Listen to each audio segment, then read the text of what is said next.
संस्थापकाय च धर्मस्य सर्वधर्मस्वरूपिणे अवतारवरिष्ठाय রামকৃষ্ণায় তে নমঃ। নমস্কার। শ্রী শ্রী ঠাকুর, শ্রী শ্রী মা এবং স্বামীজি মহারাজের রাতুল চরণে ভুলুণ্ঠিত প্রণাম জানাই। আজ 22শে ফেব্রুয়ারি 2026। আমরা সকলেই অবগত আছি, আজ বিশেষ আনন্দের সাথে উদযাপিত হল ভগবান শ্রীরামকৃষ্ণ পরমহংসদেবের আবির্ভাব মহোৎসবের উপলক্ষে যে সাধারণ উৎসব। বেলুড় মঠে সকাল থেকে আমরা ঠাকুর মন্দিরে গেলাম, শ্রী শ্রী মা স্বামীজি মহারাজের মন্দির দর্শন করে মেলা, কীর্তন, ভজন, যাত্রাপালা সব কিছুতে একেবারে আমাদের মুখরিত হয়েছিল সারাটা দিন। তার সাথে সাথে আজকের দিনটি আমার ব্যক্তিগত জীবনে একটি অপূরণীয় ক্ষতির দিন।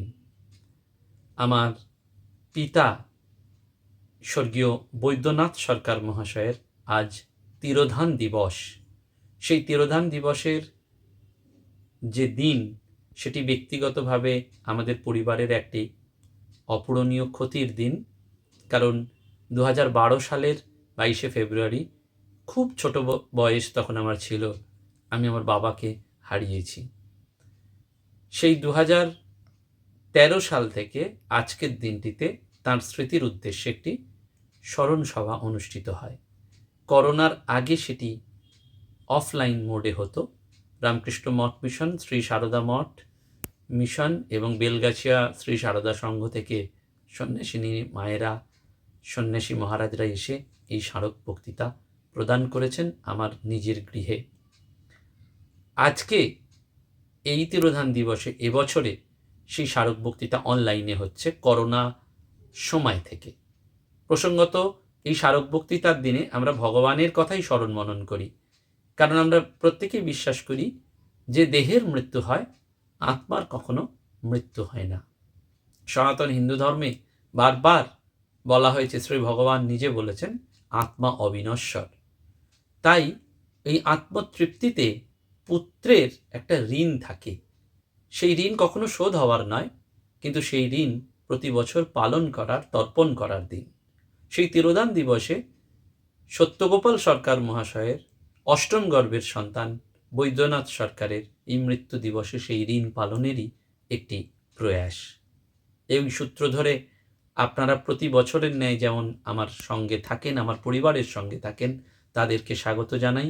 বিশেষ করে আজকের দিনে আমার মা, তিনি স্বামী হারা, তিনি 2012 সাল থেকে সেই যন্ত্রণার মধ্যে রয়েছেন, মানসিক যন্ত্রণার মধ্যে রয়েছেন। যদিও তিনিও বিশ্বাস করেন যে এই মৃত্যু আসলে সেই অমৃতলোকে যাওয়ার কথাই ইঙ্গিত দেয়। তার সাথে আজকের দিনে আমি আমার জ্যাঠামশাইকে স্মরণ করি, যিনি প্রভু মহারাজের আশ্রিত ছিলেন, স্বর্গীয় সোমনাথ সরকার। আমার জ্যাঠাইমা এখনও জীবিত আছেন, আমার দিদি উর্মি সরকার এবং তার পরিবারের সকলের। আমার সুযোগ্য সহধর্মিণী, তিনি তো আমার বাবাকে দেখতেই পাননি, কারণ আমার বাবা চলে যাওয়ার পরে তার আমার জীবনে আসা, আমাদের পরিবারে আসা। আমার প্রতিবেশী যারা আমার বাবাকে দেখতেন, তারাও আজকের দিনে মনে মনে তার প্রতি শ্রদ্ধা জানান। বিশেষ করে এই বৈদ্যনাথ সরকার স্মারক বক্তৃতা প্রতি বছরের ন্যায় এবছরেও উদযাপিত হচ্ছে অনলাইনের মাধ্যমে। এবছর উদ্বোধনী সঙ্গীত এবং সমাপ্তি সঙ্গীত পরিবেশন করেছে তরুণ সঙ্গীত শিল্পী বর্ণজিৎ পাল। বিভিন্ন অনুষ্ঠানে আমরা তাকে দেখেছি এবং পাই, তাই তার প্রতি আমার কৃতজ্ঞতা এবং তার প্রতি আমার শুভেচ্ছা রইল। সে আগামী দিনে আরও এগিয়ে যাক। এক কথায় সে রাজি হয়ে পরীক্ষার ব্যস্ততার মধ্যেও অসাধারণভাবে এই সঙ্গীত পরিবেশন করেছে। আর অকুণ্ঠ চিত্তে স্মরণ করি পূজনীয় স্বামী নিষ্ঠানন্দজি মহারাজের শ্রীচরণে। কারণ পূজনীয় স্বামী নিষ্ঠানন্দজি মহারাজ রামকৃষ্ণ মঠ এবং রামকৃষ্ণ মিশন বেলুড় মঠের সেবারত সন্ন্যাসী, পরম পূজ্যপাদ শ্রীমৎ স্বামী গহনানন্দজি মহারাজের অন্যতম সেবক মহারাজ। তাঁকেও আমি অনুরোধ করাতে তিনি শত কর্মব্যস্ততার মধ্যেও রাজি হয়েছেন এই বছরের স্মারক বক্তৃতা প্রদান করার জন্য। প্রসঙ্গত গত বছর এই বক্তৃতা প্রদান করেছিলেন স্বামী উর্জিতানন্দজি মহারাজ। এবছর এই স্মারক বক্তৃতা প্রদান করছেন পূজনীয় স্বামী নিষ্ঠানন্দজি মহারাজ। মহারাজকে আবার আমার পক্ষ থেকে, আমার পরিবারের পক্ষ থেকে, আপনাদের সকলের পক্ষ থেকে সকৃতজ্ঞ চিত্তে আমাদের শ্রদ্ধা জ্ঞাপন করছি। যে কোনো স্মারক বক্তৃতাতেই যার উদ্দেশ্যেই বক্তব্য হয় তার সম্পর্কে একটুখানি বলতে হয়।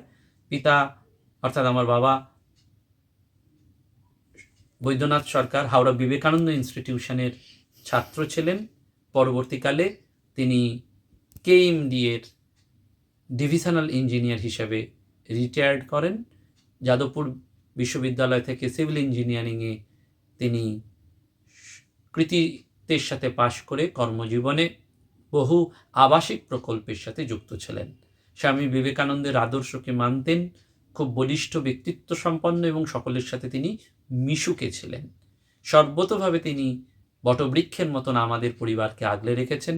খুব ছোট বয়স থেকে চরম কষ্টের মধ্যে দিয়ে বড় হয়েছিলেন বলে পরবর্তীকালে অজান্তে বহু মানুষকে তিনি সেবা করেছিলেন এবং সন্ন্যাসী মহারাজদের তিনি খাওয়াতে ভালোবাসতেন।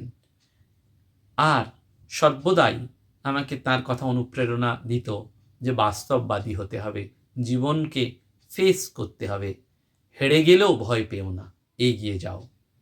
আর বিশেষ দিন তার তিরোধান দিবসে যে কথা বারবার কানে বাজে, মৃত্যুর 7 দিন আগেও তিনি আমাকে পরম যত্নে বলেছিলেন, তোর ঠাকুরের কথা একটু বল, আমি শুনি।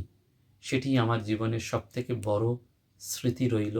আর ছোট ছোট স্মৃতি, সেটা তো এভাবে বলা যায় না, কিন্তু এই পরিবারে আমার কাছে সকলের মতনই আমার বাবা না ফেরার দেশে গেলেও মনে মনে আমার সাথে সততই রয়েছেন। ডেথ ইজ এ গোল্ডেন কি। আমি বিশ্বাস করি মৃত্যু একটা চাবিকাঠি এ ঘর থেকে ও ঘরে যাওয়ার।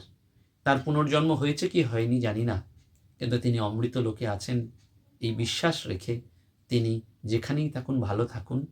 আর যদি পুনর্জন্ম হয় তাহলে সেভাবেই থাকুন, সেখানেই আনন্দে থাকুন। এই জীবনের মাইক সম্পর্কে তিনি আমার বাবা ছিলেন, এইটি বড় পরিচয়। নমস্কার, ধন্যবাদ। প্রাণারাম ইউটিউব চ্যানেলকেও কৃতজ্ঞতা জানাই যে তিনি এই পরিবারের সাথে যুক্ত থেকে এইভাবে নিরবিচ্ছিন্নভাবে যেমন সৎকথা পরিবেশন করেছেন, তেমনি আজকেও এটি সম্প্রচার করছেন। সকলকে কৃতজ্ঞতা জানাই। আর সকলেই সৎকথায় প্রতিদিনের মননের জন্য আগ্রহী। আর কয়েকটা দিন অপেক্ষা করুন, আমরা একটা শুভ দিনে নিশ্চয়ই তার শুভ সূচনা করার চেষ্টা করব। নমস্কার, ধন্যবাদ।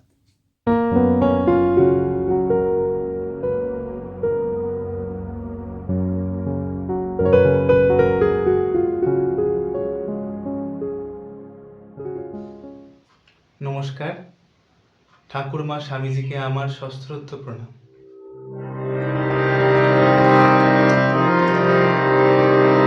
যেতে কোনো আয়োজন নেই প্রয়োজন,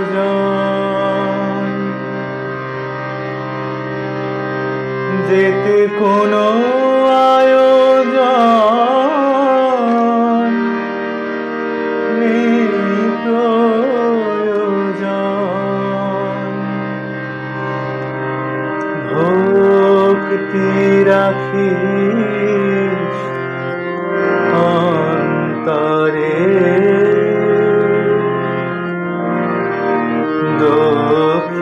দক্ষিণেশ্বরে আয় মন যাই বেড়াতে, দক্ষিণেশ্বরে আয় মন যাই বেড়াতে, দক্ষিণেশ্বরে। যেতে কোনো আয়োজন নেই প্রয়োজন, কোনো আয়োজন নেই প্রয়োজন। ভক্তি রাখিস অন্তরে, দক্ষিণেশ্বরে আয় মন যাই বেড়াতে, দক্ষিণেশ্বরে।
জননী পূজা করিবারে জগৎ জননী আনিলেন তিনি গদাধরে দক্ষিণেশ্বরে।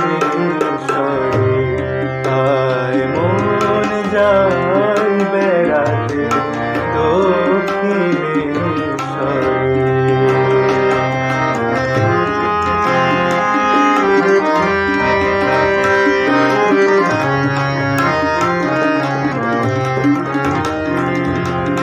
ঠাকুর পাগল বাঁধালেন গোল এই মন্দিরে এসে।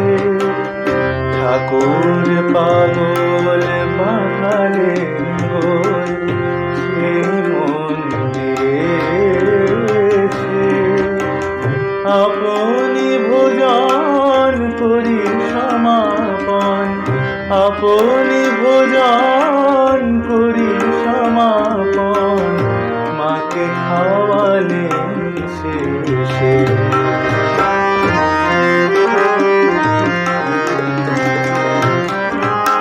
সহজ সরল ভঙ্গি মাতা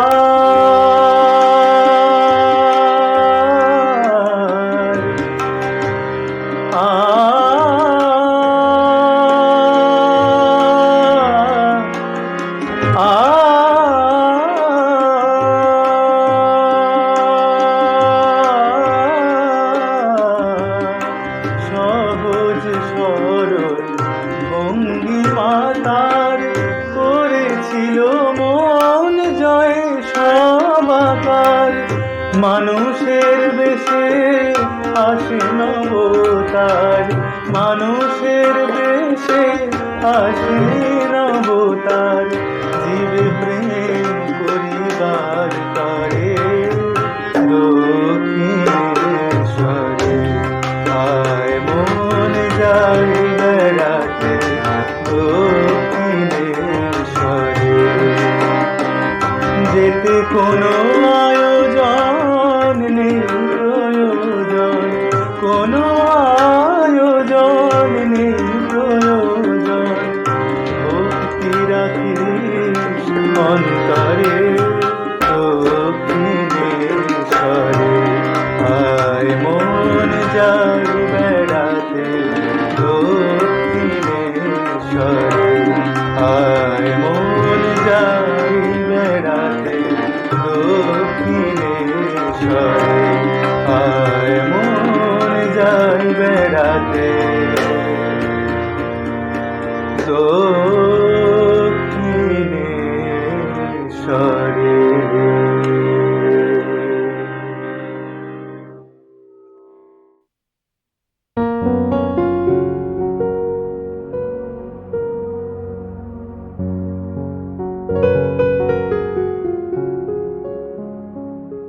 ॐ जननीं शारदां देवीं रामकृष्णं जगद्गुरुं पादपद्मे तयोः श्रित्वा प्रणमामि मुहुर्मुहुः। ওম ব্রহ্মের বাচক। আমরা প্রতীক হিসেবেও নিতে পারি, বাচক হিসেবেও নিতে পারি। ওমকার হলো ব্রহ্মের বাচক। ওম জননীম শারদাম দেবীম জগজ্জননী যুগজননী শ্রী শারদা দেবী রামকৃষ্ণম জগৎগুরুম এবং জগৎগুরু শ্রী রামকৃষ্ণ পাদপদ্মে তয়োঃ স্থিত্বা তাদের উভয়ের চরণে শরণ নিয়ে মুহুর্মুহু প্রণমামি মুহুর্মুহু মুহুর্মুহু প্রণাম নিবেদন করি। আজ আমরা এখানে আন্তর্জালিক মাধ্যমে অনলাইনের মাধ্যমে সমবেত হয়েছি একটি বিশেষ অনুষ্ঠানের জন্য। তাই আজ যারা শুনছেন এবং পরবর্তীকালে যারা শুনবেন তাদের প্রত্যেককেই আমি শ্রদ্ধা জানাই, সম্মান জানাই। যে কারণে আজ আমরা এখানে সমবেত হয়েছি সেটি হলো যে শ্রদ্ধেয় এবং স্বর্গীয় বৈদ্যনাথ সরকারের স্মরণে স্মরণ শ্রদ্ধাঞ্জলির নিমিত্ত আমরা এখানে সবাই সমবেত হয়েছি। আমরা জানি যে জাতস্য হি ধ্রুব মৃত্যুঃ ধ্রুবং জন্ম জাতস্যাহ, অর্থাৎ যিনি জন্মগ্রহণ করেছেন তার মৃত্যু নিশ্চিত, এবং যিনি মৃত্যুবরণ করেছেন তার কর্মানুসারে তিনি যে যেরকম কর্ম করেছেন সেই অনুসারে তার পুনরায় আবার জন্মগ্রহণ করবে। এই পুনর্জন্ম মতবাদ আমাদের ধর্মের স্বীকৃত। এবারে আমরা কবিতার ভাষায় পাচ্ছি, কবির লেখনীতে, যে জন্মিলে মরিতে হবে, অমরকে কোথা কবে, চিরস্থির কবে নীর, হায় রে জীবন নদে। এই জীবন নদী প্রবাহিত হয়ে চলেছে, এটা স্থির নয়। জন্ম মৃত্যু, মৃত্যু জন্ম, জন্ম মৃত্যু, মৃত্যু জন্ম, এইভাবে চলছে। কিন্তু মনে রাখতে হবে এই কথাগুলো হলো এগুলো সাধারণ নিয়ম, কিন্তু আমরা তো সাধারণ নই, আমরা অসাধারণ। অর্থাৎ আমরা একেবারে লেটেস্ট, মোস্ট পারফেক্ট, আপডেটেড যে অবতার বরিষ্ঠ শ্রী রামকৃষ্ণ, সে শ্রী রামকৃষ্ণের ভাবানুরাগী ভক্তমণ্ডলী এবং ভাবানুরাগী বৃন্দ সকলেই। অর্থাৎ আমরা জানি যে আমাদের এই যে স্বর্গীয় বৈদ্যনাথ সরকার, তিনিও রামকৃষ্ণ ভাবানুরাগী ছিলেন, এবং তিনি এখন স্থূল শরীরে আমাদের মধ্যে নেই ঠিকই, তিনি তাঁর বাঞ্ছিত ধামে গমন করেছেন, কিন্তু তারই স্মরণে আজকে আমরা এখানে সমবেত হয়েছি। তাহলে এই যে একটি বিশেষ নিয়ম হলো যে যারা উম, ঠাকুর মা স্বামীজি অথবা অন্য কোনো অবতার পুরুষের ভাব নিয়ে তারা জীবনযাপন করছেন, অথবা বিভিন্ন রকম সৎ কর্ম করছেন, তাদের যে জীবন, তাদের যে বাঞ্ছিত ধাম, সেগুলো স্পেশাল, তো আলাদা। আমরা জানি যে চলচ্চিত্রং চলৎবৃত্তং চলজ্জীবন যৌবনম চলাচলমিদং সর্বম কীর্তির যস্য সজীবতে। অর্থাৎ চিত্ত চঞ্চল, আমাদের মন যে চঞ্চল এটা খুব ভালো করেই জানি। চলচ্চিত্তং চলৎবৃত্তং, আমাদের যে বৃত্ত, ধন সম্পদ, কাল একজনের ছিল আজ আমার হয়েছে, পরের দিন অন্যের হয়ে যাবে ঘটনা প্রবাহে, কারণ আমি উপার্জন করেছি, আমাকে তো কিছু কেনাকাটা করতে হবে। আবার সেই যে তাহলে অর্থ সবসময় কিন্তু চঞ্চল, অস্থির। অন্যের ছিল আজ আমার হয়েছে, পরের দিন অন্যের হয়ে যাবে। চলচ্চিত্রং চলৎবৃত্তং চলজ্জীবন যৌবনম, অর্থাৎ আমাদের যুবাবস্থাও চঞ্চল, অর্থাৎ অস্থির, অর্থাৎ প্রবাহিত। আমি শিশু ছিলাম, যুবা হয়েছি, বৃদ্ধ হয়ে আমাকে চলে যেতে হবে নতুন প্রজন্মকে এখানে জায়গা দেওয়ার জন্য। আমি চাই বা না চাই আমাকে কিন্তু এখান থেকে যেতেই হবে, তাই আমি এখানে স্থির থাকতে পারবো না। এইগুলো সাধারণ নিয়ম। কিন্তু বিশেষ নিয়ম কি হলো, যে যারা এইরকম কীর্তির যে জীবতে, অর্থাৎ তারা ভালো কর্ম করে গেছেন, তারা মরেও অমর হয়ে আছেন। আমরা জানি যে এই যে কীর্তিমান, যে আমাদের আহ, স্বর্গীয় বৈদ্যনাথ সরকার মহাশয়, তার আরেকটি কীর্তি হলো তিনি আমাদের তার সুযোগ্য পুত্র আমাদের আরেক সরকারকে রেখে গেছেন, ডক্টর অরিজিৎ সরকার।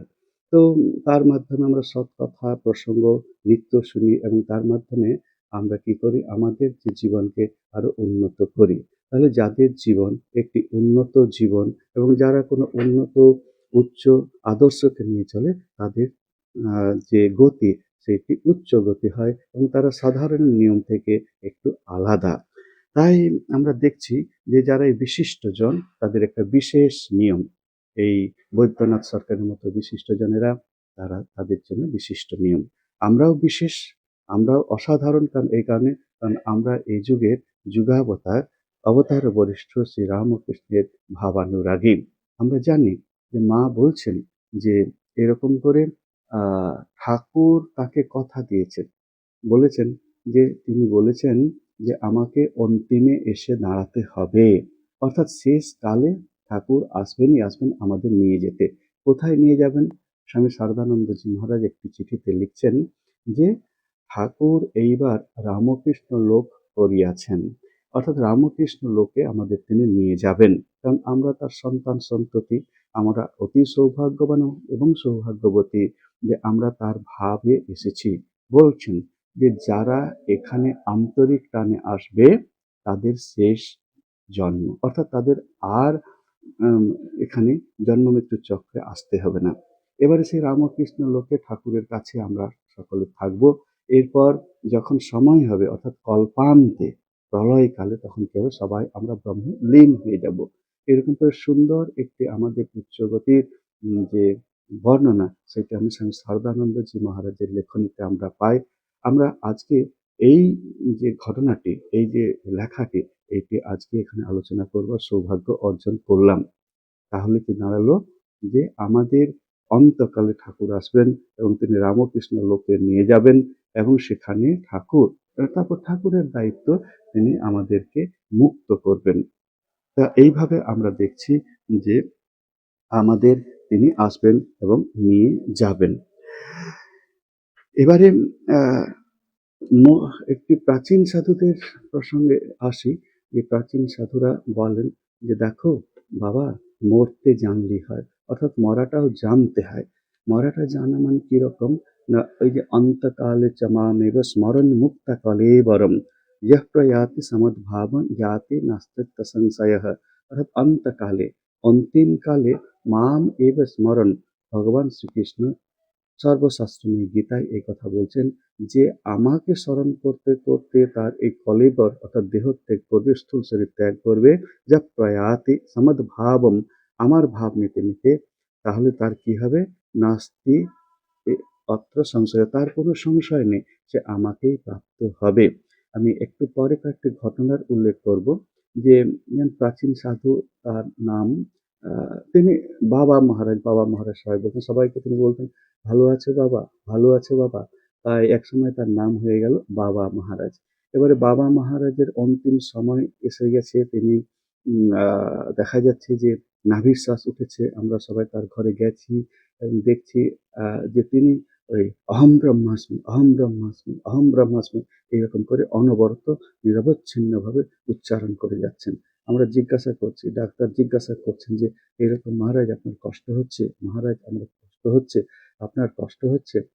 তো তখন ওই মহারাজ তিনি আর মুখে কিছু বলছেন না, কারণ কিছু বলতে গেলেই তো ওই যে অহম ব্রহ্মাস্মি, অহম ব্রহ্মাস্মি এটি ছেদ পড়ে যাবে। দেখুন সারা জীবন কত প্র্যাকটিস করতে করতে মৃত্যুকালে অহম ব্রহ্মাস্মি, এইটি যে আমাকে এই ভাব নিয়ে নিয়ে আমাকে শরীর ত্যাগ করতে হবে, এই ভাবনাটি এসছে। তাই দেখা যাচ্ছে এই যে ব্রহ্ম, অহম ব্রহ্মাস্মি, এইটিও কিন্তু আমাদের সেই ঠাকুরেরই, যে ঠাকুর পূর্ণ ব্রহ্ম নারায়ণ তিনি যে এসছেন। হুম ওঙ্কার বেদ্য পুরুষ পুরাণ ঠাকুরের সম্পর্কে এই সকল বলা হয় যে এই নাম রূপের পারে ঠাকুর স্বরূপত তিনি পূর্ণ ব্রহ্ম নারায়ণ। যে অহম ব্রহ্মাস্মি, অহম ব্রহ্মাস্মি, অহম ব্রহ্মাস্মি, যে ঠাকুরে মিলিত হয়ে যাওয়ার চেষ্টা করছেন। এবং দেখা যাচ্ছে কি তারপর তাকে আমরা হসপিটালে ভর্তি করলাম। তো যতক্ষণ তিনি হসপিটালে গেছেন তার জ্ঞান ছিল এবং তিনি সব সময় ওইটি উচ্চারণ করে গেছেন। কিন্তু সৌভাগ্য আমাদের জন্য যে তিনি আবার কিন্তু হসপিটাল থেকে ফিরে এলেন, অর্থাৎ সেই যাত্রায় তার যাওয়া হলো না। কিন্তু অবাক লাগে এইরকম প্রত্যক্ষ পুরুষদের দেখার জন্য নিজেকে সৌভাগ্যবান বলে মনে করি। পরে যখন তাকে জিজ্ঞাসা করলাম যে আচ্ছা মহারাজ আপনি এরকম কেন উচ্চারণ করছিলেন, তো তখন তিনি বলেন তাহলে তোমরা তো শাস্ত্র পড়েছো, তোমরা জানো না যে অন্তকালে চমামেব স্মরণ মুক্তা কলেবরম যৎ প্রয়াতি সমদ্ভাবম ইয়াতি নাস্তিত্ব সংশয়ঃ। অর্থাৎ যে যে ভাব নিয়ে মৃত্যুবরণ করবে, এবারে তিনি বলছেন, ভগবান বলছেন তুমি যদি আমার ভাব নিয়ে মৃত্যুবরণ করে তাহলে তারা আমাকেই প্রাপ্ত হবে। মা শশী সংশয়ঃ, অন্য জায়গায় ভগবান বলেছেন তারা আমাকেই প্রাপ্ত হবে। দ্রষ্টুম প্রবেষ্টুম জ্ঞাতুম, তারা আমাকেই জানবে এবং আমাকেই তারা দর্শন করবে এবং তারা আমাকেই প্রাপ্ত হবে।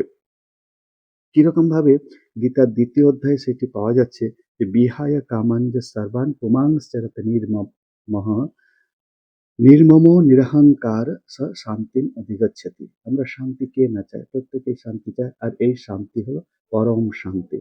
পরম শান্তি লাভের জন্য ওই অবস্থাটিতে আসবার জন্য যেটা প্রস্তুতি দরকার সেটি বলছেন বিহায় কামাঞ্জ সর্বান পুমাংশ্চরত নিষ্প্রিয় নির্মম নিরহংকার স শান্তিম অধিগচ্ছতি। বিহায় কামাঞ্জ সর্বান, অর্থাৎ যে সর্বান কামান বিহায়, সমস্ত কামনা যে ত্যাগ করেছে, নিষ্প্রিয় অর্থাৎ স্পৃহা শূন্য হয়েছে, নির্মম অর্থাৎ মমতা শূন্য আসক্তি শূন্য হয়েছে, নিরহংকার অর্থাৎ অহংকার ত্যাগ করেছে, সেই শান্তিম অধিগচ্ছতি, পরম শান্তি লাভ করবে। তারপরেই বলা হচ্ছে, তার আগে যেটি বলা হলো বেশ কয়েকটি আগে, প্রজহাতি যদা কামান সর্বান পার্থ মনোগতান, মনোগতান সর্বান কামান যহ প্রজহাতি, যে প্রকৃষ্ট রূপে ত্যাগ করেছে।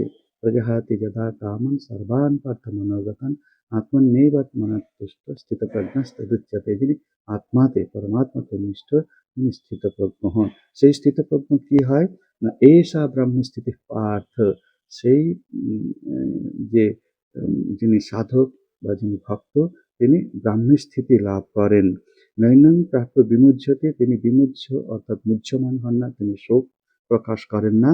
স্থিত্বা সামন্তকালেপি, এবং অন্তকালে অর্থাৎ শেষ কালে, স্থিত্বা তাতে স্থিত হয়, অন্তকালে অপিও যদি তার একটা স্থিত আসে, তো স্থিত্বা সামন্তকালেপি ব্রহ্ম নির্বাণ অনুচ্ছতি, এই ব্রহ্ম নির্বাণ অর্থাৎ ব্রহ্মকে প্রাপ্ত হয়।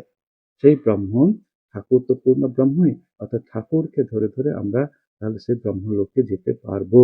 একেবারে সব শেষে ভগবান বলছেন অর্জুনকে, ব্রহ্মভূত প্রসন্নাত্মা ন শোচতে ন কাঙ্ক্ষতে, যিনি ব্রহ্মভূত হয়ে যান, ব্রহ্ম চিন্তা করতে করতে যিনি ব্রহ্মভূত হয়ে যান, তিনি প্রসন্ন হয়ে যান, সদা প্রসন্ন, সদা প্রফুল্ল, স্তব্ধ ভবতি তৃপ্ত ভবতি, তিনি স্তব্ধ হয়ে থাকেন, তৃপ্ত হয়ে থাকেন।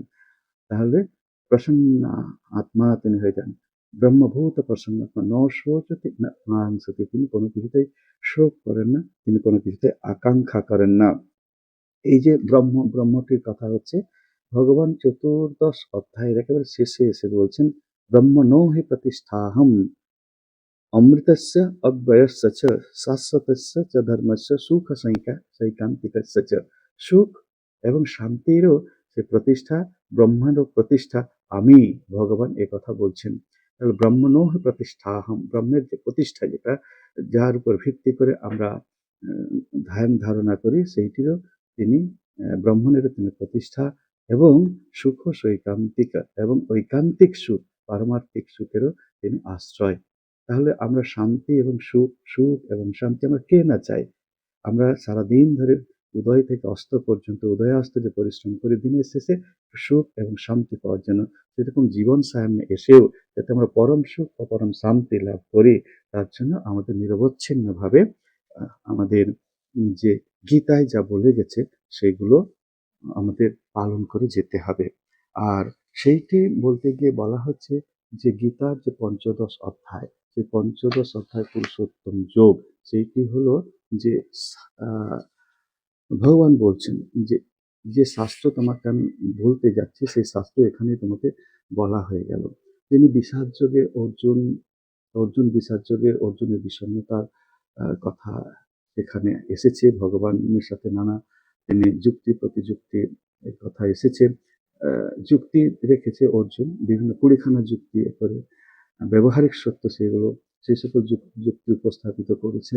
এবং তারপরে দ্বিতীয় অধ্যায়ের 11 নম্বর শ্লোক থেকে ভগবান বলতে শুরু করেছেন, সেখানে অর্জুনকে লোয়ার ট্রুথ থেকে হায়ার ট্রুথের দিকে নিয়ে যাচ্ছিলেন।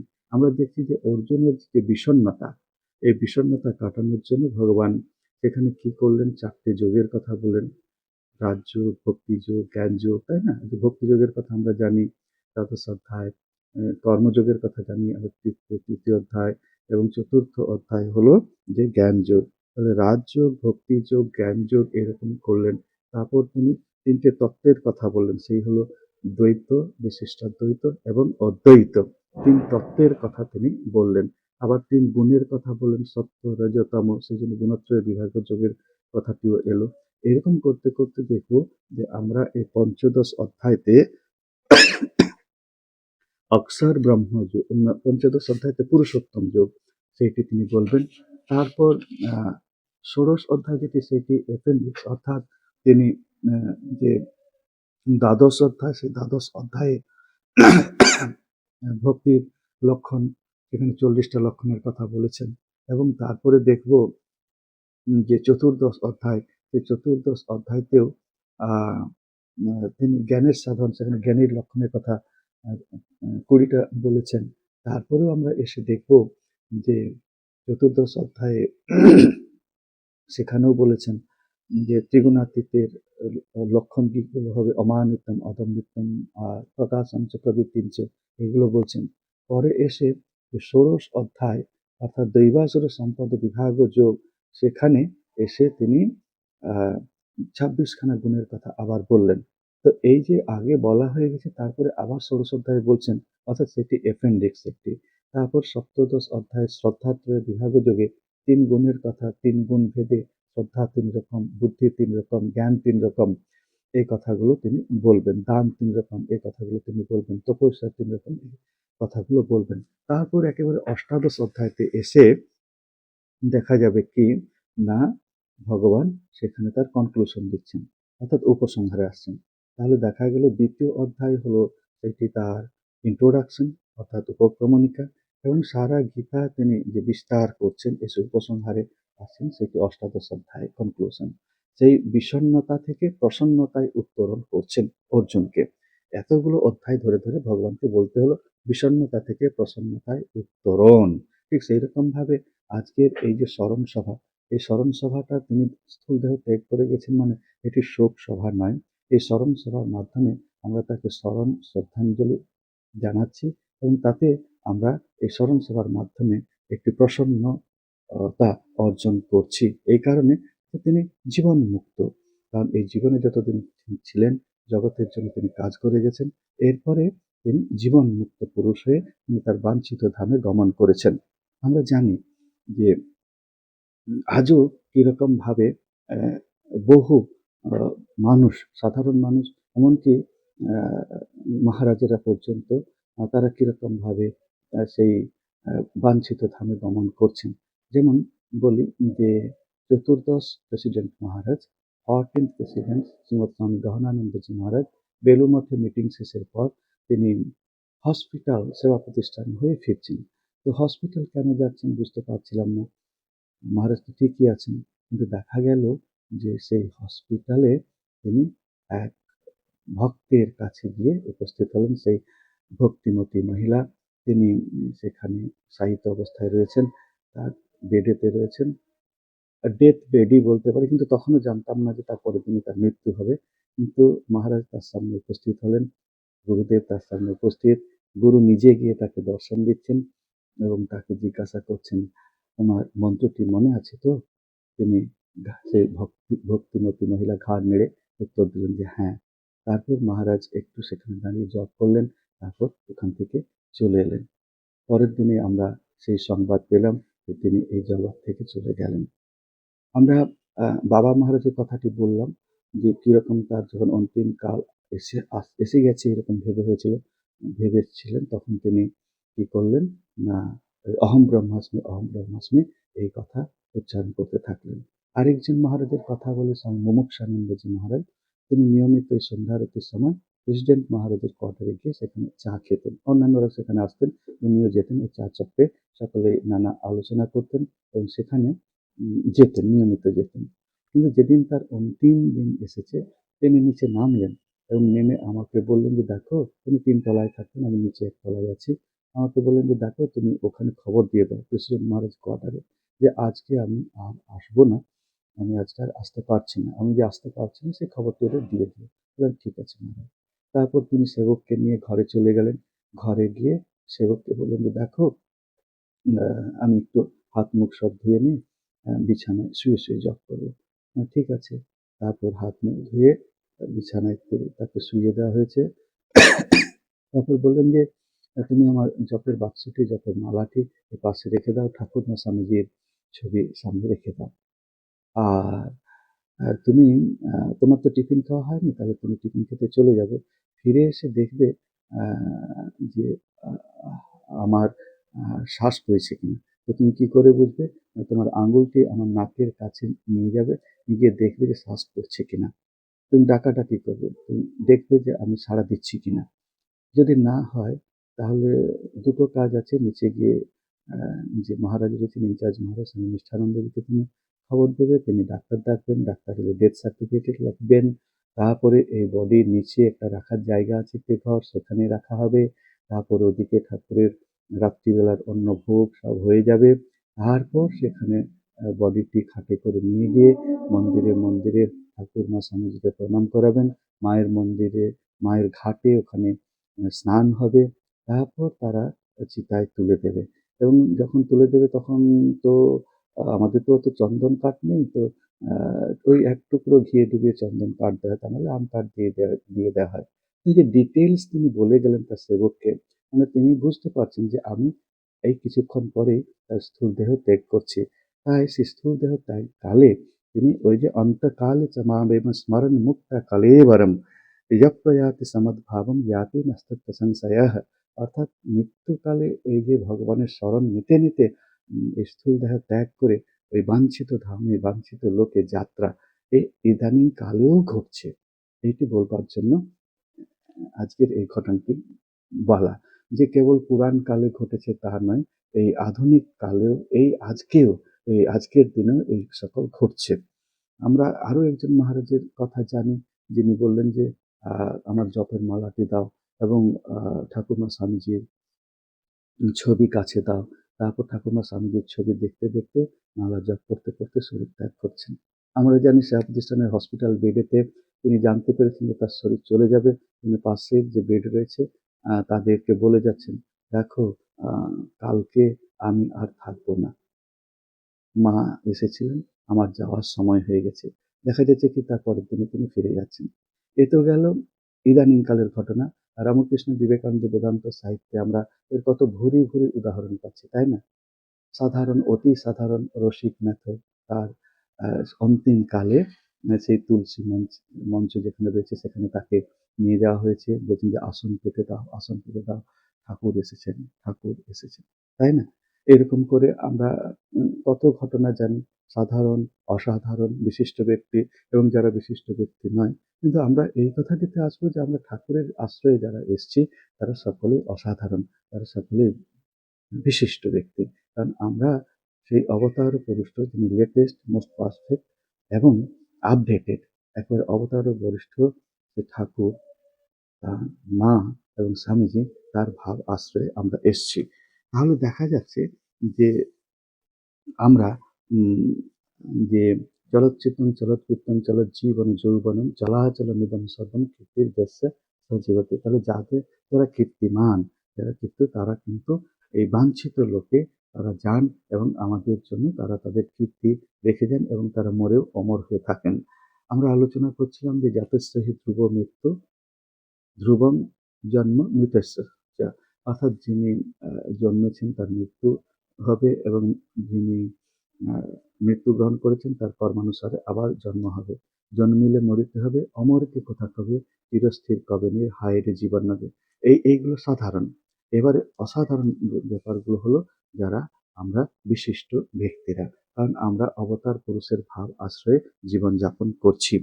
এবারে যে আহ, এই সমস্ত মহাপুরুষেরা যখন যান তখন তাদের জন্য যে 12 দিনের মাথায় কি 13 দিনের মাথায় যে ভান্ডারা হয়, যে স্মরণ সভা হয়, তখন এই পঞ্চদশ অধ্যায় গীতার পঞ্চদশ অধ্যায় পাঠ ও আলোচনা হয়।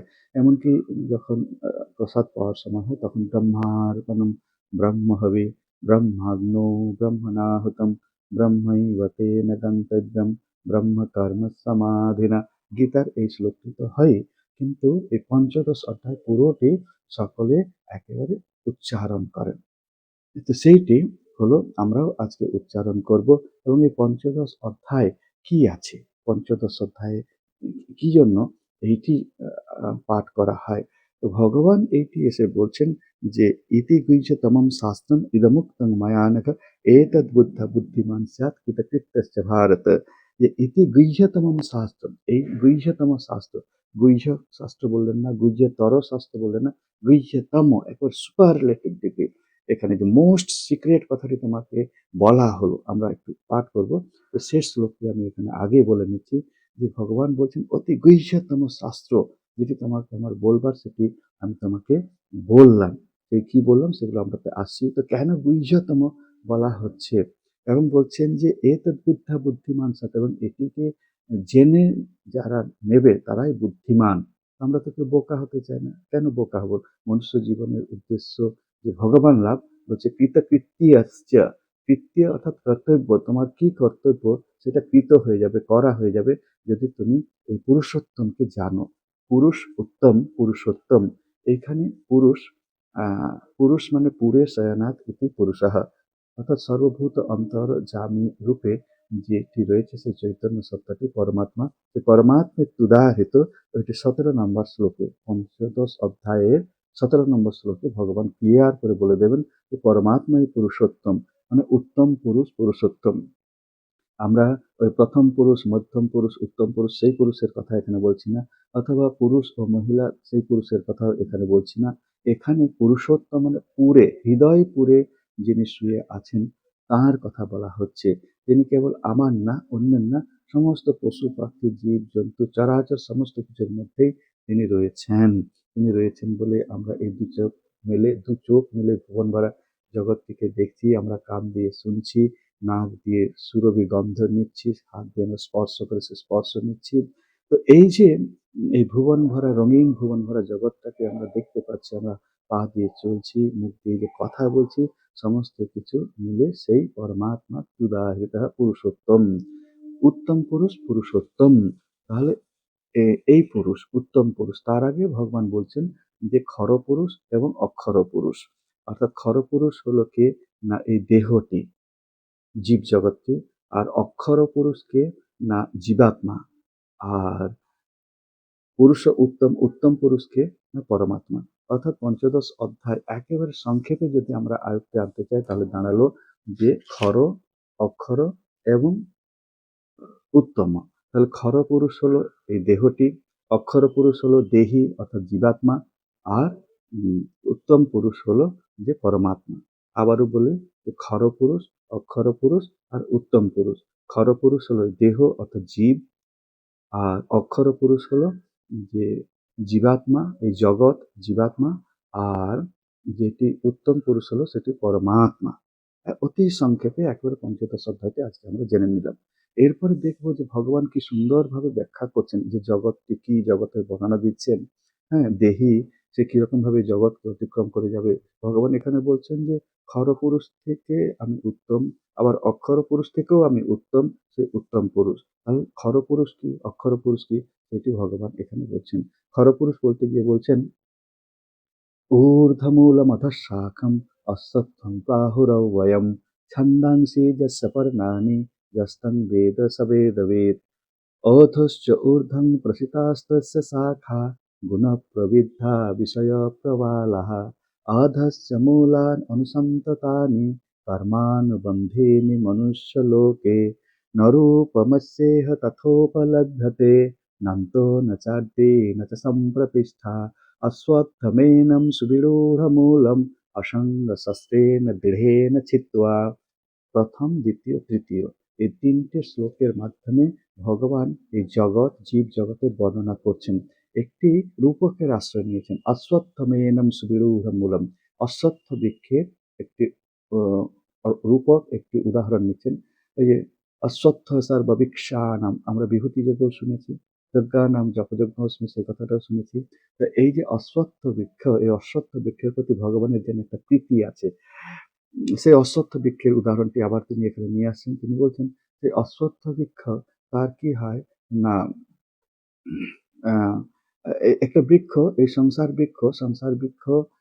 সংসার বৃক্ষটির মূল উপরের দিকে, ঊর্ধ্বমূলম অধঃশাখম, শাখাগুলো নিচের দিকে,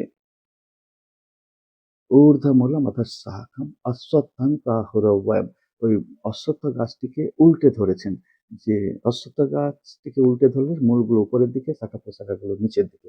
এবারে ঊর্ধ্বমূলম অধঃশাখম অশ্বত্থং প্রাহুরবয়ম ছন্দাংসি যস্য পর্ণানি যস্তং বেদ স বেদবিদ। এই যে সংসার বৃক্ষটি, যে বৃক্ষটিকে আমি এইভাবে উল্টো করে ধরলাম, ঊর্ধ্বমূলম মূলে ব্রহ্ম, মূলে শ্রীমন নারায়ণ, মূলে শ্রী ভগবান এইটি, এবং শাখা প্রশাখাগুলো নিচের দিকে যা কিছু জীব জগৎ, সেইটি হলো এই আমরা। তো এইটি এইটি যে জানে, তত্ত্বত যে জানে সে হলো বেদবিদ। এই যে বেদবিদ শব্দটা প্রথম শ্লোকে ভগবান বললেন, তারপর একবারে শেষের আগে 19 নম্বর শ্লোকে গিয়ে ভগবান সেইটি বলবেন, সসর্ববিদ ভজতি মাম সর্বভাবেন ভারত। বেদবিদ তাকে তিনি সর্ববিদ করবেন, বেদবিদকে তিনি সর্ববিদ মানে সর্বজ্ঞ করবেন। অর্থাৎ সংসারকে যে এইরকম ভাবে দেখতে পাচ্ছে যে সংসারের মূল হলো সেই ঊর্ধ্বলোকে, ঊর্ধ্বলোকে শ্রীমন নারায়ণ ভগবান, আমরা যত বা ইমানি ভূতানি জায়ন্তে, যেখান থেকে আমরা এসেছি, যেখানে আছি এবং যেখানে ফিরে যাব, সেই মূলে হলো ব্রহ্ম শ্রীমন নারায়ণ। ঊর্ধ্বমূলম অধঃস্বাকম অশ্বত্থং প্রাহুরবয়ম ছন্দাংসি যস্য পর্ণানি, পর্ণানি মানে পাতাগুলো, যস্তং বেদ স বেদবেদ, যে এই বৃক্ষটিকে, সংসার বৃক্ষটিকে, যে বৃক্ষের মূল উপরের দিকে, পাতা নিচের দিকে, যে জানে, তত্ত্ব জানে, সে বেদবিদ। তারপর তার জ্ঞানচক্ষু হবে, এবং জ্ঞানচক্ষু হলে শাস্ত্র পাঠের জ্ঞানচক্ষু হবে, জ্ঞানচক্ষু হলে তিনি সর্ববিদ হবেন। তারপর বলছেন অধস্য মূলান অনুসন্ততানি, অধমূলের কথা বলেন, ওই ঝুরি মূলগুলো যেগুলো সেগুলো, অর্থাৎ অনুসন্ততানি কর্মানুবন্ধিনী মনুষ্য লোকে, এই মনুষ্য লোকে, এই জীব লোকে কর্মের দ্বারা আমরা যেগুলো নানা রকম সংস্কার বশত নানা কর্ম করি, মনের বৈচিত্র্যতা হেতু, কারণ মাইন্ড সেট আপ তো সকলের একরকম নয়, তাহলে সেই রকম ভাবে আমাদের বিভিন্ন রকম কর্মের বন্ধন আসে, এই বন্ধনের প্রসঙ্গটি আসবে। তারপরে বৃক্ষটি সম্পর্কে বলতে গিয়ে আবার বলছেন সংসার বৃক্ষটি কি রকম, নরূপমস্যেহ তথোপলভ্যতে নামতো না চারদি, সম্প্রতিষ্ঠা, এই সংসারটি কবে শুরু হয়েছে, কবে শেষ হবে, এর মাঝখান মধ্য অবস্থা কোথায়, সেটা কেউ বলতে পারে না। অশ্বত্থমেনম সুবিরূঢ়মূলম অসঙ্গশস্ত্রেণ দৃঢ়েণ ছিত্ত্বা, এই যে সংসার, যে বন্ধন, এই সংসার যে বৃক্ষ সুবিরূঢ় মূলম, তার মূলটি এত দৃঢ়, সুবিরূঢ় অর্থাৎ সংসারের প্রতি যে আমাদের আসক্তি, এই আসক্তিটিকে অনাসক্তি দ্বারা, অসঙ্গ শস্ত্রেণ, অসঙ্গ অস্ত্র দ্বারা, ডিট্যাচমেন্ট, ডিট্যাচমেন্ট প্র্যাকটিসের দ্বারা আমরা কি করতে পারি না, এই সেই ঊর্ধ্বলোকে যেতে পারি। তাহলে এইখানে একটি কাজ আমাদের, সেটি হলো অসঙ্গ শস্ত্রেণ দৃঢ়েণ ছিত্ত্বা, অনাসক্তির অস্ত্রের দ্বারা আমাদের সংসার বৃক্ষটিকে আমরা যদি ছেদন করতে পারি, তাহলে আমরা এই জন্ম মৃত্যু চক্র থেকে বেরিয়ে আমরা সেই লোকে পৌঁছে যাব, অর্থাৎ সেখানেই আমরা, যেখান থেকে আমাদের আসা সেখানে। এবারে বলছেন যে সেইটি করতে গিয়ে যেটি করতে হবে, এমনি এমনিতে তো আর হবে না। বলছেন ততঃ পদং তৎ পরিমার্গিতব্যম যস্মিন গতান নিবর্তন্তি ভূয়া তমেব চাদ্যম পুরুষম প্রপদ্যে যতঃ প্রবৃত্তি প্রসিতা পুরাণ। এইখানে আমাদের ঠাকুরকে দরকার হচ্ছে যে চাদ্যম পুরুষম, আদি পুরুষের প্রপদ্যে, অর্থাৎ আদি পুরুষের শরণাগত আমাদের হতে হচ্ছে। সেই জন্য আমরা ঠাকুরের শরণাগত হয়েছি, মায়ের শরণাগত হয়েছি, এই জন্য ঠাকুরের ভাবে আমরা আশ্রয় এসেছি। এইটি এবার হচ্ছে পরিমার্গিতব্যম ততঃ পদম তপ, সেই পদ তৎপদম ব্রহ্মপদম, সেই ব্রহ্মপদের পরিমার্গিতব্যম, সেটির অন্বেষণ করতে হবে। আমি ভগবান লাভ করব, তার জন্য আমাকে অসংখ্য অস্ত্রের দ্বারা আমাদের বৃক্ষটিকে ছেদন করতে হবে। ঠাকুর বলছেন যত যত পূর্ব দিকে যাবে তত তত পশ্চিম দিক পেছনে চলে যাবে। এইটি বলতে গিয়ে বলছেন যে আরো কয়েকটি তোমাকে প্র্যাকটিস করতে হবে, ছখানা, সেটি হলো নির্মাণমোহা জিতসঙ্গদোষা अध्यात्म नित्या विनिवृत्त कामा द्वन्द्वैर्विमुक्ता सुख दुःख संगैर गच्छन्त मूढ़ा পদমব্যয়ম তৎপদম, ওই যে পদম অব্যয়, সেই অব্যয় পদ যেটার অন্বেষণ আমি করছি, সেই বাঞ্ছিত লোকের অন্বেষণ করছি, সেইটি কি করলে হবে না, নির্মাণ মোহা জিতসঙ্গ দোষা, মান এবং মোহকে নির্মূল করতে হবে। আগে হলো যে অসঙ্গ ডিটাচমেন্ট দ্বারা আমাদের সংসার বৃক্ষটিকে ছেদন করতে হবে, নির্মাণ মোহা জিতসঙ্গ দোষা, অর্থাৎ মান মোহকে নির্মূল করতে হবে, জিত সঙ্গ দোষা অর্থাৎ সঙ্গ দোষ, আসক্তি দোষ থেকে তাকে জয়ী হতে হবে। ইতসঙ্গ দোষা অধ্যাত্ম নিত্য, অর্থাৎ নিত্য আমাকে অধ্যাত্ম চর্চা, জপ ধ্যান সাধন ভজন পূজা পাঠ স্মরণ মনন এগুলো করতে হবে। অধ্যাত্ম নিত্য বিনিবৃত্ত কামহা, অর্থাৎ কামনা বাসনাকে আমাকে বিশেষ রূপে নিবৃত্ত করতে হবে। ওই যে আমরা আলোচনা করছিলাম, প্রজহাতি যদা কামান সর্বান পার্থ মনোগতান, মনোগতান সর্বান কামান যহ বিহায় প্রজহাতি, তারপর বলা হচ্ছে বিহায় কামান যে সর্বান, যে সর্বান কামান যহ বিহায় অর্থাৎ ত্যাগ করেছে, সেই কি করতে শান্তি অধিগচ্ছতি এবং ব্রহ্ম নির্বাণ অন্তকালে অপি অধিগচ্ছতি, অর্থাৎ শেষকালে যে ব্রহ্ম নির্বাণ তার লাভ হবে। মা ঠাকুরন কত সহজ সরল করে বলছেন না, বাবা বাসনা ত্যাগ হলে, নির্বাসনা হলে এক্ষুনি হবে, এই বাসনা ত্যাগের কথা। বিনিবৃত্ত কামহা, সেই কামনাগুলোকে ত্যাগ করতে হবে। আরেকটা করতে হবে কি, দ্বন্দ্বের বিমুক্তা সুখ দুঃখ সঙ্গের গচ্ছন্ত মূঢ়া পদমব্যয়ম তৎ, তাহলে দ্বন্দ্বের বিমুক্তা, সুখ দুঃখ, সুখ এবং দুঃখ, জয় এবং পরাজয়, লাভ ক্ষতি মান অপমান, এই যে দ্বৈত ভূমি, এই যে দ্বিধা এই যে দ্বন্দ্ব ভূমি, এর পাহাড়ে মনকে রাখতে হবে। অর্থাৎ কোনোভাবে আমি কেউ অপমান করলে বিচলিত হব না। সহনম সর্বদুঃখানাম অপ্রতিকারপূর্বকম চিন্তা বিলাপরহিতম সা তিতিক্ষা নিবধ্যতে। তো আমি এগুলো সহ্য করবো। সহনম সর্বদুঃখানাম, সমস্ত দুঃখ অপ্রতিকারকম, কোনো আমি প্রতিকার করব না। তো ঠাকুর বলেছেন ফোঁস করতে হয়। প্র্যাকটিক্যাল খুব। এখানে আমরা যেহেতু গীতা পাঠ করছি, সেখানে গীতার আলোকে আলোচনা করছি। সহনম সর্বদুঃখানাম অপ্রতিকারপূর্বকম চিন্তা বিলাপরহিতম, অর্থাৎ আমার যে মনেতেও সেটা বিলাপ হবে না। অর্থাৎ আমি জপ করতে বসেছি, জপে বসে তারপর সেই যে কে অপমান করেছে তার কথা মনে পড়লো, আর জপও চলছে আর তার কথাও ভাবছি, তারপর বলছি, পাই ওকে একবার, এমন দেবো ইত্যাদি। এরকম করে তাহলে কি হয় না, আমার জপ জপ করাও হয় না, জপের সময়টিও নষ্ট হলো, আমার মনও বিক্ষিপ্ত হলো। তিতিক্ষা নিবেদ্যতে, এই তিতিক্ষা একটি গুণ, এটিও আমাদের অর্জন করতে হয়। গচ্ছন্ত অমূঢ়া, অর্থাৎ যিনি অমূঢ়, অর্থাৎ মূঢ় ব্যক্তি কি হয়, কোনটি ধর্ম কোনটি অধর্ম, কোনটি কর্তব্য কোনটি অকর্তব্য ঠিক করতে পারে না, আহ, পারে না, তিনি মূঢ় ব্যক্তি। সেই অমূঢ় হতে হবে, কারণ আমার বিবেক ও বিচারটিকে ঠিক ঠিকভাবে রাখতে হবে। রাখলে কি হবে না, আমি পদম অব্যয়ম তৎ তথা, সেইটি আমি তৎ অব্যয় পদকে লাভ করতে পারবো। সেই অব্যয় পদটি হলো কিরকম না, ততঃ পদম তৎ পরিমার্গিতব্যম, যেটার আমি অন্বেষণ করছি। সেইটাই বলছেন যে যদাদিত্য গতং তেজো জগৎ ভাসায়তে অখিলম তচ্চন্দ্রমসি যচ্চাগ্ন তত্তেজ বিদ্ধিমামকম। এবার তার বর্ণনা দিচ্ছেন ভগবান, সেই তৎপদটা কি রকম। সেখানে বলছেন ন তদ ভাসায়তে সূর্য, মানে যেটাকে সূর্যও প্রকাশ করতে পারে না। সূর্য যে প্রকাশ, আমরা সূর্যের আলোকে তো এই পৃথিবীটিকে প্রকাশিত দেখি, অর্থাৎ রাত্রিবেলার পর ভোরবেলা, তারপর সকালবেলা যখন সূর্যোদয় হচ্ছে, সূর্যোদয় হলে তখন তো এই পৃথিবীটি প্রকাশিত হয় আমাদের কাছে, তাই না? তাহলে না, এবারে সেই সূর্যকেও কে প্রকাশিত করছে?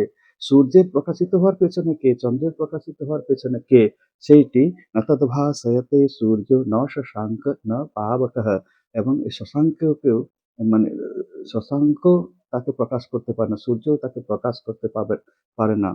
তো এই যে মানে তিনি তার তার শক্তিতে এরা শক্তিমান, তার তেজেতে এরা, এদের তেজ, সেই জন্য তাকে কি করে প্রকাশ করবে, তাই না? প্রদীপ দিয়ে তো আর সূর্যটিকে প্রকাশ করা যায় না, তাই না? কোনো একটা মিনি বাল্ব দিয়ে তো আর বড় কোনো আলোক উৎসকে তো আর প্রকাশ করা যায় না। সেইটাই যে নতদ ভাসয়তে সূর্য ন শশাঙ্ক ন পাবকঃ যৎগত্বা ন নিবর্তন্তে তদ্ধাম পরমং মম, অর্থাৎ যেখানে গেলে সেখানে ফিরে আসতে হয় না।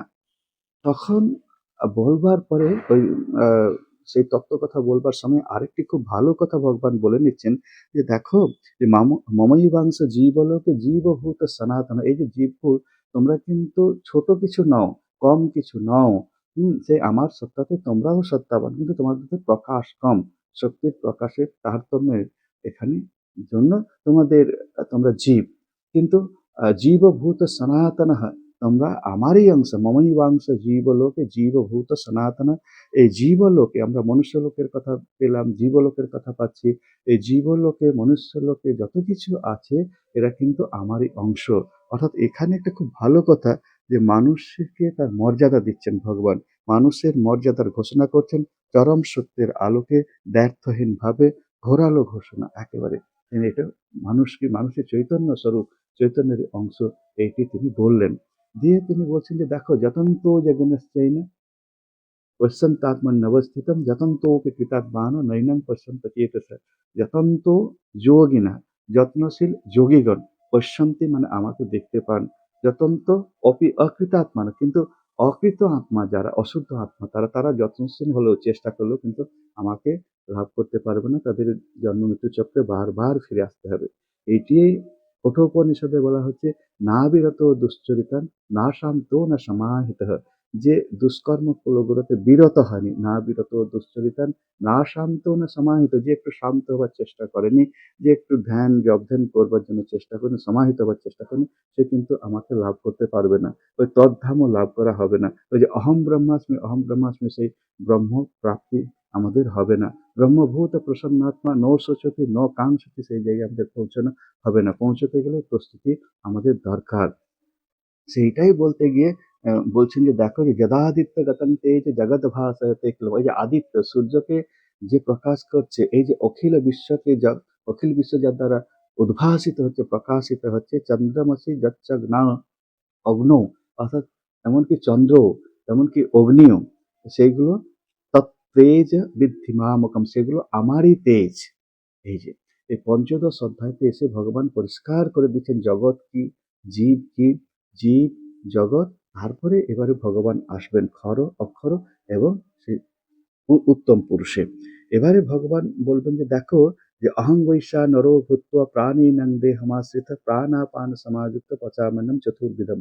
আমরা ওই যে চর্ব চস্য লোচ্ছ করে যে খাবার খাই, যে খাবার যে আমরা পাচন ক্রিয়ার মাধ্যমে আমাদের যে পরিপাক হয়, সেই পরিপাক করছি, যে আমরা বলি না যে জঠরাগ্নি, অর্থাৎ পেটের আগুন জ্বলছে, ওই যে অগ্নি, জঠরাগ্নি, সেইটিও আমি, যার দ্বারা এই খাবারও আমরা হজম করি। সমস্ত কিছু বলতে গিয়ে এখানে ভগবান সে বিভূতির কথা বলছেন। আমরা জানি বিভূতি যোগে ভগবান একবার 84টি 84 ততখানি বিভূতির কথা বলেছেন। আবার বলেছেন যেখানে যেখানে বিভূতি দেখবে, ঐশ্বর্য দেখবে, সেখানেই আমার, সেগুলোই আমার বিভূতি, এগুলো জানবে। এখানেও ভগবান প্রায় 17টি বিভূতির কথা বলে দিচ্ছেন। ওই যে এই চন্দ্রের যে তেজ, সূর্যের যে তেজ, অগ্নির যে তেজ, এবং জঠরাগ্নিতে, অর্থাৎ আমরা যে যে শক্তিতে আমাদের পরিপাক ক্রিয়া চলে, সেইটিও সেই আমি। সর্বস্ব চাহম হৃদয় সন্নিবিষ্ট, আমি সমস্ত কিছুর হৃদয়ে সন্নিবিষ্ট হয়েছে। ওই যে হৃদয় সার্বভূত অন্তর্যামী, সকলের হৃদয়ে আমি অবস্থান করছি। মত্ত স্মৃতির জ্ঞানম অপোহনঞ্চ, এবং আমার দ্বারাই কিন্তু স্মৃতি আসে এবং স্মৃতি লোপ পায়।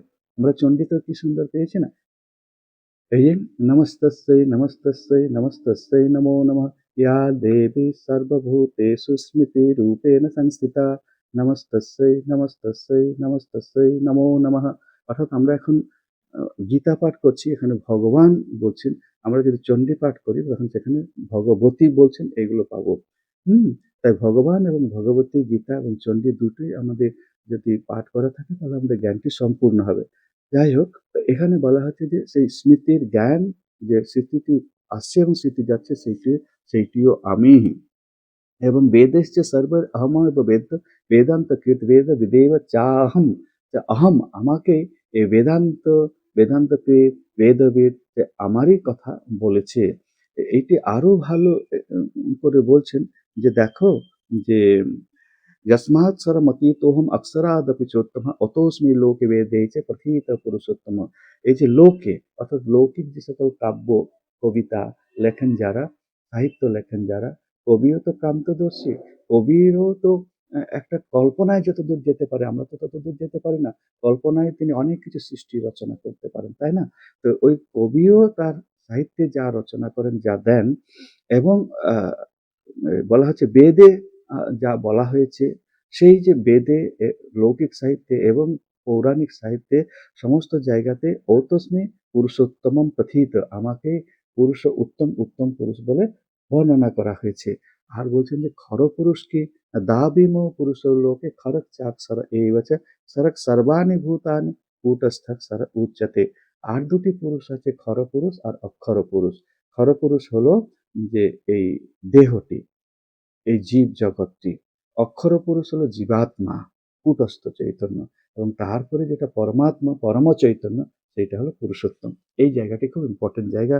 পঞ্চদশ অধ্যায়ের 16, 17 এবং 18, এই 16, 17, 18 যে তিনটে শ্লোক, যে দ্বাবিমৌ পুরুষৌ লোকে খরক চাক্ষর এবচ সরক সর্বাণি ভূতানি কূটস্থর উচ্যতে উত্তম পুরুষস্তন্য পরমাত্মেতু দাহিতঃ यो লোকত্রয়মাবিশ্য বিভর্তব্য ঈশ্বরঃ।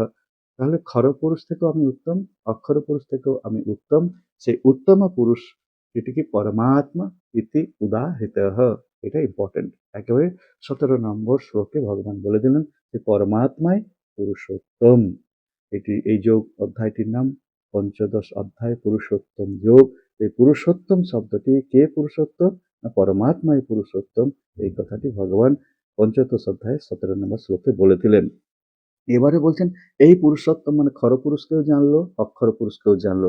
ওই সংসার বৃক্ষটিকে যে জেনেছিল, যে ঊর্ধ্বমূলম অধঃশাখম, যার মূল উপরের দিকে এবং শাখা প্রশাখাগুলো নিচের দিকে, ঊর্ধ্বমূলম অধঃশাখম, সেই যে সংসার বৃক্ষটিকে যিনি জেনেছেন, তিনি হলেন বেদবিদ। আর যিনি খরপুরুষ, অক্ষরপুরুষ এবং উত্তম পুরুষকে জেনেছেন তিনি হলেন সসর্ববিদ। যো মামেমম অসম্মোহ জানাতি পুরুষোত্তমম। একেবারে শেষের আগের শ্লোকটি কিন্তু বলছেন যে আমাকে একবার নিশ্চিতভাবে এইটি জানতে পারে, জানাতে পুরুষোত্তমম, আমি উত্তম পুরুষ, পুরুষোত্তমম স সর্ববিদ, তিনি সর্ববিদ এবং তিনি আমারই ভজনা করবেন। অর্থাৎ জ্ঞান লাভ হলো খরপুরুষ, অক্ষরপুরুষ এবং উত্তম পুরুষের, এবং ভজনা মানে ভক্তির কথাও এখানে এলো। অর্থাৎ জ্ঞান আলাদা নয়, ভক্তিও আলাদা আলাদা করে করা যায় না। অর্থাৎ যদি এ, পরম জ্ঞান আসে তাহলে পরা ভক্তিও এসে যাবে। আমরা গীতাতে দেখবো সেই অষ্টাদশ অধ্যায়তে গিয়ে 18th চ্যাপ্টারে গিয়ে ভগবান সেই পরা জ্ঞান এবং পরা ভক্তিকে এক করে দিয়েছেন। তারপরেই বলেছেন ব্রহ্মভূত প্রসন্নাত্মা ন শোচতি ন কাঙ্ক্ষতি। অর্থাৎ ব্রহ্মভূত যখন হয়ে গেল, তার পরা জ্ঞানও এলো, পরা ভক্তিও এলো এবং তারপর সে শোকও করে না। এই জন্য তখন সেখানে অর্জুন বলবেন, যে বলবেন যে এইরকম। তার আগে ভগবান বলবেন যে আচ্ছা অর্জুন, আমি যে এত করে তোমাকে বললাম, এই যে এতগুলো জ্ঞানের কথা বললাম, 4টি যোগের কথা বললাম, 3টি এই জ্ঞান যোগ, ভক্তি যোগ, রাজযোগ, কর্মযোগ, 3 তত্ত্বের কথা বললাম, দ্বৈত, বিশিষ্টাদ্বৈত, অদ্বৈত, 3 গুণের কথা বললাম, সত্য, রজ, তম, 3 পুরুষের কথা বললাম, খরপুরুষ, অক্ষরপুরুষ, উত্তম পুরুষ। আচ্ছা তুমি এগুলো সব মন দিয়ে শুনেছো তো? মানে গুড টিচার যেরকম হয়। যদি তুমি মন দিয়ে না শুনে থাকো তাহলে তোমাকে আমি আবার বলবো। তো এবারে অর্জুন বলবেন যে নষ্টমোহ স্মৃতির লব্ধা তৎপ্রসাদান ময়া অচ্যুত।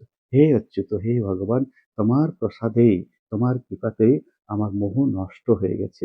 অর্থাৎ ওই যে সে লোয়ার ট্রুথে ছিল এখানে সে হায়ার ট্রুথে এসে গেছে। অর্থাৎ ওই যে বিষাদে ছিল এখন তার প্রসন্নতায় উত্তরণ হয়েছে, বিষণ্ণতা থেকে প্রসন্নতায় উত্তরণ। ওই জীবের জীবত্ব ভাব থেকে এখন কি হচ্ছে না, সে পরমাত্ম তত্ত্বে সে এসেছে।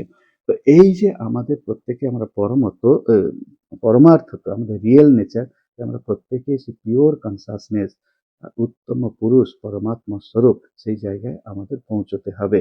এবং তার আগে খরপুরুষ, অক্ষর পুরুষ এবং ওই দেহ, দেহি এবং এই যে উত্তম পুরুষ, অর্থাৎ আম, এই 3টি আমরা যেন এখানে পরিষ্কার করে নিই। অক্ষর পুরুষটা ঠিক একটা বোঝা যায় না, অনেক ধ্যান ধারণার পরেই অক্ষপুরুষটার ধারণা একটু করা গেছে যে খরপুরুষ হলো এই জীব জগৎ, অক্ষর পুরুষ হলো জীবাত্মা, আর উত্তম পুরুষ হলো পরমাত্মা। এই 3টি লাইন যদি আমরা মনে রাখি তাহলে পুরুষোত্তম যোগ আমাদের হাতের মুঠোয়, এবং তাহলেই আমরা সেই বেদবিদ থেকে সর্ববিদ হতে পারবো, এবং তাহলে আমরাই বুদ্ধিমান এবং কৃতকৃত্যশ্চ ভারতঃ। এবং ভগবান বলছেন এটাই ইতি গুহ্যতমম শাস্ত্রম, এটাই গুহ্যতম শাস্ত্র। এইখানেই গীতা শেষ হয়ে যায়। এখানে গীতা ভগবান শেষ করে দিয়েছেন। ষোড়শ অধ্যায়তে গিয়ে ভগবান আরো কিছু গুণের কথা বললেন, সপ্তদশ অধ্যায়তে গিয়ে ভগবান 3 গুণ ভেদে আবারও বললেন, অর্থাৎ পুনরুক্তি হয়েছে, পরিশিষ্ট। আর অষ্টাদশ অধ্যায় কনক্লুশন।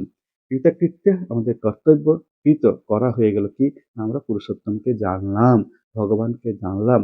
আমরা ঠাকুরকে জানবো, মাকে জানবো, স্বামীজিকে জানবো। ঠাকুর বলেছেন না যে তুমি কে আমি কে, তোমরা কে আমি কে জানলেই হয়ে গেল। অর্থাৎ ঠাকুর যে পূর্ণ ব্রহ্ম নারায়ণ, তুমি ব্রহ্ম রাম ও কৃষ্ণ, তুমি রাম এবং কৃষ্ণ এবং ইত্যাদি ইত্যাদি অবতার পুরুষগণের ভাব রাশি।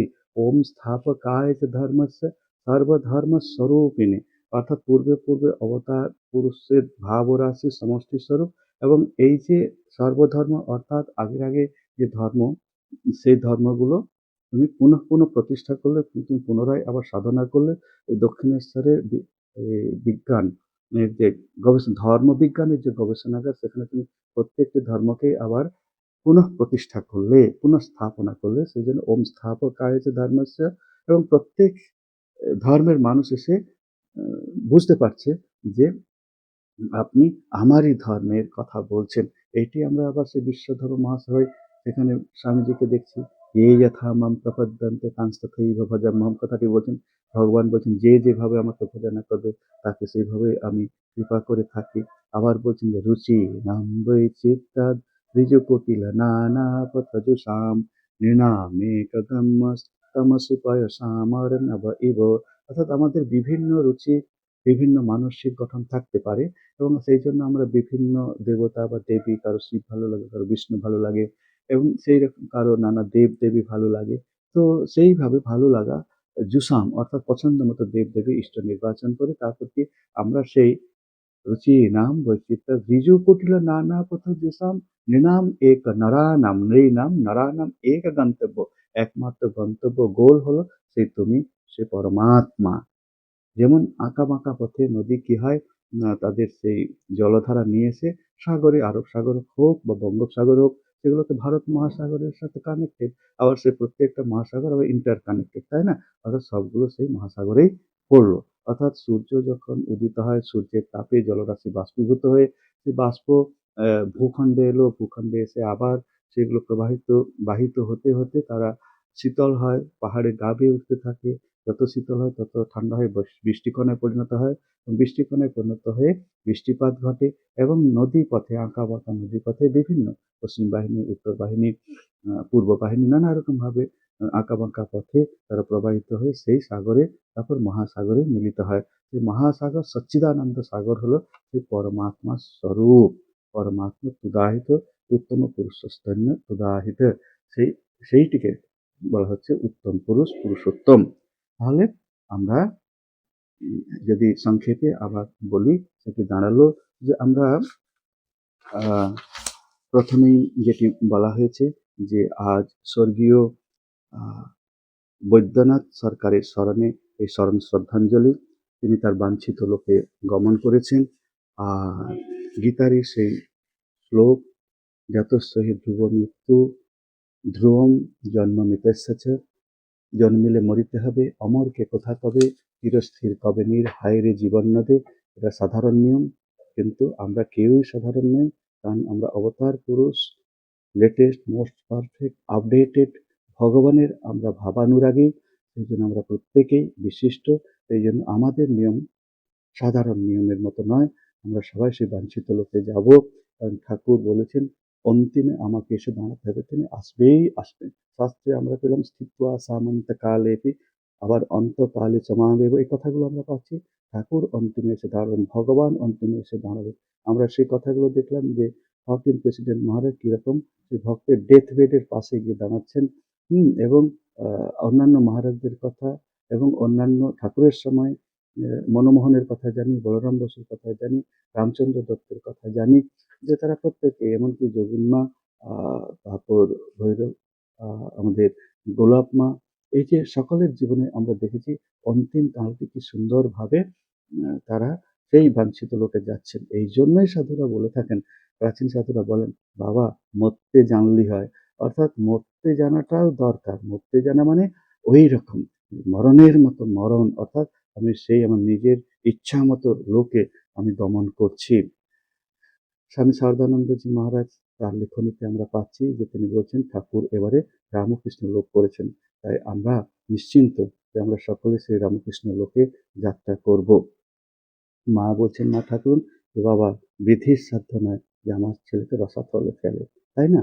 তাহলে দেখুন মা বলছেন যারা এসেছে, যারা আসেনি, আর যারা আসবে আমার সকল সন্তানদের জানিয়ে দিও মা আমার আশীর্বাদ সকলের উপর আছে। তাই আজকের দিনে মায়ের এই অমোঘ এবং সর্বকালিক এই আশীর্বাণীটি স্মরণ করে আজকের এই স্মরণ সভায় স্মরণ শ্রদ্ধাঞ্জলি শেষ করছি। মা বলছেন বাবা যারা এসেছে, যারা আসেনি, আর যারা আসবে আমার সকল সন্তান সন্ততিদের জানিয়ে দিও মা সকলের উপর আমার আশীর্বাদ আছে, সকলের উপর মায়ের আশীর্বাদ বর্ষিত হোক এবং আমরা সকলেই যেন সে বাঞ্ছিত লোকে যেতে পারি। তাই এই স্বর্গীয় বৈদ্যনাথ সরকারের স্মরণে যে স্মরণ শ্রদ্ধাঞ্জলি, তিনি বাঞ্ছিত লোকে যেমন গেছেন এবং তার সুযোগ্য সন্তান প্রফেসর অরিজিৎ সরকার তার আয়োজনে, তার আমন্ত্রণে এই আজকে আমরা আন্তর্জালিক অনলাইনে সকলে সমবেত হয়েছি। তাই সকলের আন্তর্জালিক মাধ্যমেও যারা আছেন, অনলাইনে যারা আছেন, তাদের উপরও মায়ের আশীর্বাদ বর্ষিত হোক, এ আমার আন্তরিক প্রার্থনা। ওম শান্তি শান্তি শান্তি। হরি ওম তৎসৎ। শ্রীরামকৃষ্ণার্পণমস্তু।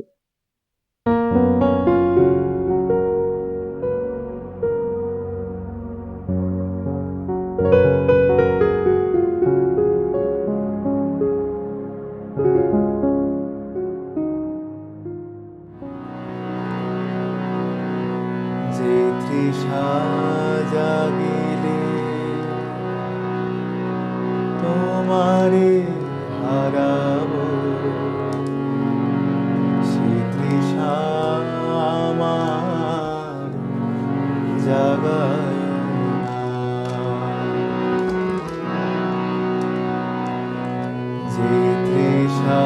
জাগিলে তোমারে হারাবো, সে তৃষা আমার জাগায় না।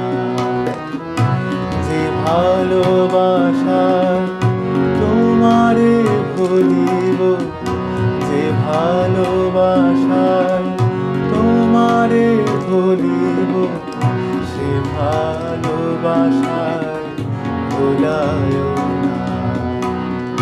যে তৃষা জাগিলে তোমারে হারাবো, সে তৃষা আমার জাগায় না।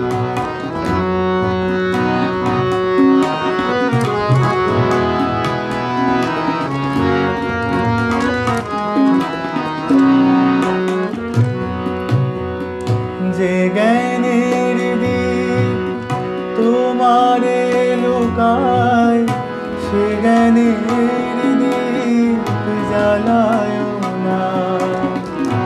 যে জ্ঞানের দীপ তোমারে লুকায়, সে জ্ঞানের দীপ জ্বালায় না।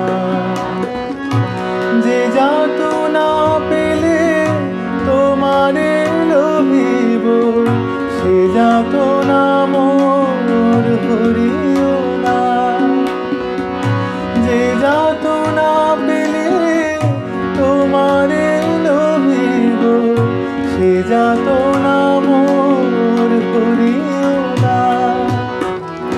যে নেশা আমার তোমা ছাড়া করে, সে নেশা আমার জাগায় না।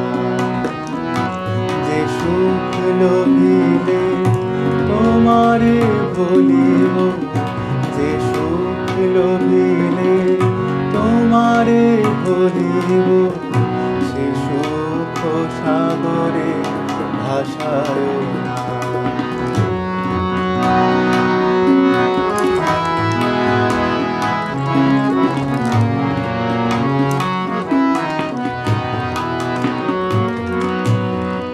যে কথার মাঝে তব কথা নাই, সে কথা আমারে শোনায় না।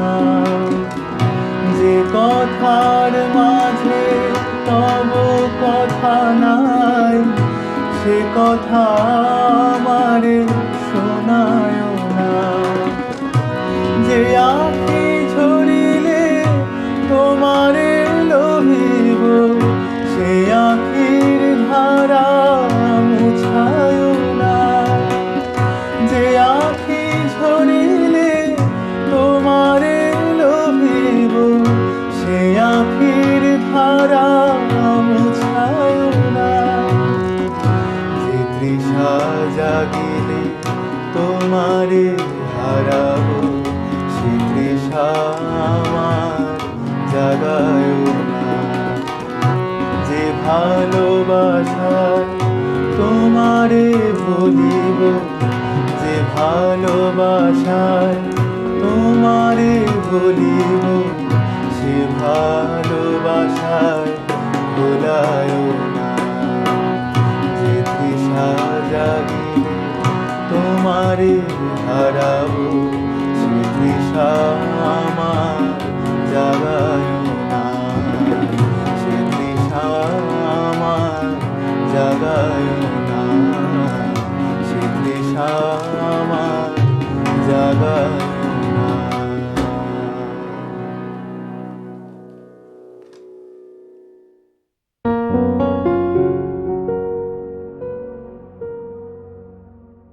পূজনীয় শ্রীমৎ স্বামী নিষ্ঠানন্দজি মহারাজকে আমাদের পরিবারের পক্ষ থেকে পুনরায় প্রণাম জানাই, কৃতজ্ঞতা জানাই, শ্রদ্ধা জানাই। এবং মহারাজ খুব সুন্দর করে এই ব্যাখ্যাটি করলেন তার সুললিত কণ্ঠে এবং স্বভাবসিদ্ধ পাণ্ডিত্যে। তিনি আমাদের কাছে তুলে ধরলেন এই শাস্ত্রীয় মর্মকথা। আপনারা সকলেই জানেন, আমরাও সকলে জানি, পূজনীয় মহারাজের স্বামী অবেদানন্দ কনভেনশন সেন্টারে নিয়মিত মাসে আলোচনা পাঠ থাকে এবং রামকৃষ্ণ মঠ মিশনের অনেক শাখা কেন্দ্রে থাকে এই পাঠ এবং আলোচনা, যেটা আমরা ইউটিউবে পাই। মহারাজ প্রচণ্ড কর্মব্যস্ত মানুষ, তবুও আমার এই আহ্বানে সাড়া দিয়েছেন, তাই কৃতজ্ঞতার শেষ নেই। তাদের কাছে আবদারের শেষ যেমন নেই, কৃতজ্ঞতারও শেষ তেমন নেই। আর বর্ণজিতের কথা আগেই বলেছি, সেও খুব সুন্দর করে এই সঙ্গীত পরিবেশন করলো, তার প্রাণ ঢেলে উজাড় করা কণ্ঠে এই সুললিতভাবে সঙ্গীত নিবেদন করলো। তাকেও আমাদের পরিবারের পক্ষ থেকে কৃতজ্ঞতা। আপনাদের সকলকে ধন্যবাদ যে আপনারা এতক্ষণ ধরে ইউটিউব চ্যানেলের মাধ্যমে আমার পরিবারের পাশে থেকে এই পিতৃতর্পণে ব্রতী হলেন। আমার আত্মীয় স্বজন, পাড়া প্রতিবেশী, আমার পরিবারের একেবারে অন্তর্বৃত্তে যারা রয়েছেন এবং বহির্বৃত্তে যারা রয়েছেন, তাদের প্রত্যেককেও আমার ব্যক্তিগতভাবে সকৃতজ্ঞ চিত্তে শ্রদ্ধা জানাচ্ছি। আপনারা সকলে ভালো থাকুন। আজকে 22শে ফেব্রুয়ারি 2026, ঠাকুরের জন্মোৎসবের সেই আনন্দ উৎসব। আর এই শাস্ত্র পাঠের মধ্যে দিয়ে আমাদের ভেতরের অজ্ঞানতা দূর হোক, আমরাও যেন ধীরে ধীরে সেই অমৃত লোকে মধ্যের যে সত্য তাকে উপলব্ধি করতে পারি। সকলে ভালো থাকবেন। সৎকথার জন্য আর কয়েকটা দিন অপেক্ষা, তারপরেই আমরা নিশ্চয়ই শুরু করব। সকলকে শুভরাত্রি, নমস্কার।